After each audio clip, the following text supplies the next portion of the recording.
வணக்கம். நாம எல்லாருமே நம்ம வாழ்க்கையில ஒரு தடையாவது இதை யோசிச்சு பார்த்திருப்போம். ஏன் சிலருக்கு மட்டும் எல்லாமே ரொம்ப ஈஸியா கிடைக்குது, ஆனா மத்தவங்க ஏன் இவ்வளவு போராட வேண்டியிருக்கு? டிசம்பர் 28, 2025ஆம் தேதியிட்ட அகத்தியரோட ஒரு ஆன்மீக உரை இந்த ரொம்ப ஆழமான கேள்விக்கு ஒரு ஆச்சரியமான பதிலோட ஆரம்பிக்குது. வாங்க, அது என்ன சொல்லுதுன்னு கொஞ்சம் ஆழமா பார்க்கலாம். இந்த உரை ஆரம்பிக்கிறதே நாம தெய்வீக நீதிய பத்தி வச்சிருக்கிற நம்பிக்கைகள் அப்படியே உழுக்கிற மாதிரி தான். கடவுள் என்ன பாரபட்சம் பார்க்கறாரா அப்படிங்கிற ஒரு தைரியமான கேள்வியோட தான் இந்த உரையாடலே தொடங்குது. பாருங்க, இதுதான் அந்த முக்கியமான கேள்வி.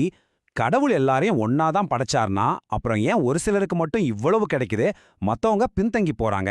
இந்த ஒரு கேள்விதான் நாம இன்னைக்கு பார்க்க போற முழு விளக்கத்துக்கும் ஒரு அடித்தளம் மாதிரி. சரி, இவ்ளோ பெரிய கேள்வி கேட்டாச்சு. இதுக்கு என்ன பதில்?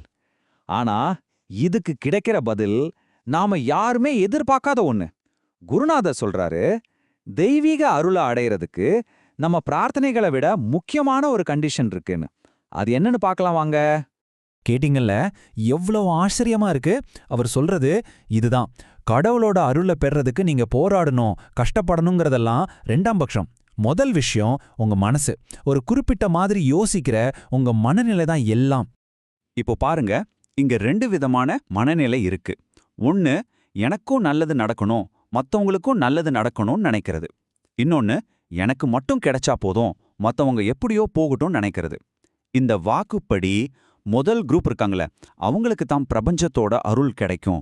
ரெண்டாவது குரூப் எவ்வளவுதான் முயற்சி பண்ணாலும் கடைசியில ஒன்னும் இல்லாம தான் போவாங்க. யோசிச்சு பாருங்க, ஒருத்தரோட எண்ணத்துக்கே இவ்ளோ சக்தி இருந்தா நம்ம கோடிக்கணக்கான பேரோட மொத்த எண்ணங்களும் சேர்ந்து என்ன செய்யும்? இங்கதான் இந்த உரை ஒரு பர்சனல் அட்வைஸ்ல இருந்து ஒரு உலகத்துக்கான எச்சரிக்கையா மாறுது. ஆமா, இந்த வாக்குல சுத்தி வளைச்செல்லாம் பேசல. ரொம்ப நேரடியா தெளிவா சொல்லப்படுது, பெரிய அழிவுகள் வரப்போகுதுன்னு. இது நம்ம பேச்சோட போக்கையே மொத்தமா மாத்துது.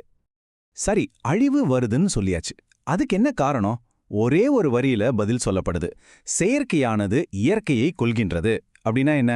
நாம உருவாக்குன விஷயங்கள், நம்ம டெக்னாலஜி, நம்ம வாழ்க்கை முறை, இதெல்லாம் இயற்கையோட பேலன்ஸை கொஞ்சம் கொஞ்சமா காலி பண்ணிக்கிட்டு இருக்குன்னு அர்த்தம். இப்படியெல்லாம் அழிய போகுதுன்னு கேட்டதும் நமக்குள்ள ஒரு பயம் வருது இல்லையா? ஆனா இந்த இருட்டுக்கு நடுவுலயே ஒரு சின்ன ஒளி வருது. மீட்புக்கான ஒரு வாக்குறுதி இங்கே கொடுக்கப்படுது. இந்த வரிய நல்லா கவனிங்க. ஆனாலும் அதை தடுப்பதற்கும் எங்களால் முடியும். என்ன ஒரு பவர்ஃபுல்லான வார்த்தை பாருங்க. அதாவது, பிரச்சனை நம்ம கைய மீறி போனாலும் அதை கட்டுப்படுத்த ஒரு பெரிய சக்தி இருக்குங்கிற நம்பிக்கையை இது கொடுக்குது. ஓகே, ஒரு தெய்வீக சக்தி காப்பாற்ற வரும் சொல்லியாச்சு. அப்போ நம்மளோட நிலைமை என்ன? மனுஷங்களோட அறிவு, முயற்சி, இதுக்கெல்லாம் என்ன மதிப்பு? இத பத்தி இந்த வாக்கு என்ன சொல்லுதுன்னு பாப்போம். இங்க மனுஷனோட அறிவை பத்தி ஒரு காட்டமான விமர்சனம் வருது. அதாவது, மனுஷன் பேசுறதுல பெருசா உண்மை இருக்காது, பெரும்பாலும் பொய்யாதான் இருக்கும். ஏன்னா அவனுக்கு தன்னை முன்னிறுத்திக்கணும், தன்னை பெரியாளா காட்டிக்கணுங்கிற ஈகோ இருக்கு இல்லையா, அதுக்காக தான் பேசுறான்னு சொல்லப்படுது. இதுதான் இங்க ரொம்ப முக்கியமான பாயிண்ட். அகத்தியர் வாக்கு ரொம்ப தெளிவா சொல்லுது.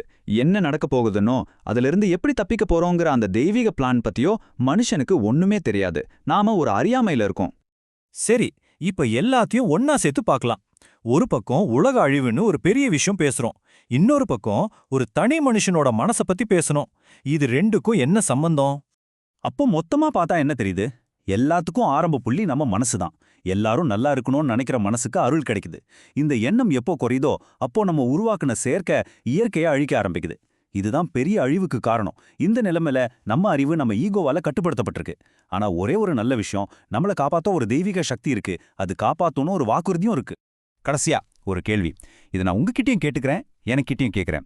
ஒரே ஒரு மனுஷனோட எண்ணத்துக்கு தெய்வீக அருளையே கொண்டு வர சக்தி இருக்குன்னா, அப்போ நம்ம எல்லாரோட எண்ணங்களும் ஒன்னா சேர்ந்தா நம்ம மொத்த மனசக்தியும் இந்த உலகத்தோட தலையெழுத்தே மாத்திர அளவுக்கு சக்தி வாய்ந்ததா இருக்குமா? கொஞ்சம் யோசிச்சு பாருங்களேன்.